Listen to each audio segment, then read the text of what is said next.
এসব বক্কর চক্কর বাদ দিয়া পলিথিনে বই লইয়া তাড়াতাড়ি স্কুলে যা। কি বোধ ফুলাইয়া দাঁড়াই রইছো কে?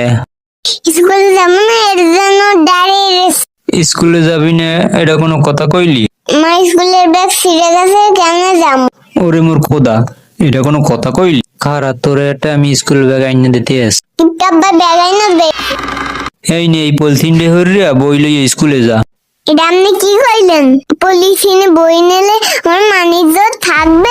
এসব বক্কর চক্কর বাদ দিয়া পলিথিনে বই লইয়া তাড়াতাড়ি স্কুলে যা। আমার রোল নাম্বার 1। আমি যদি পলিথিনে বই নিয়ে স্কুলে যাই, তারপর সবাই আমাকে দেখে পলিথিনে বই নিয়ে সবাই স্কুলে আসবে, তাহলে পরিবেশ দূষিত হবে। এটা তো ঠিক কথা কইছো বাবা, আমি তো আগে চিন্তা করি নাই পলিথিন নিলে পরিবেশ দূষিত হবে।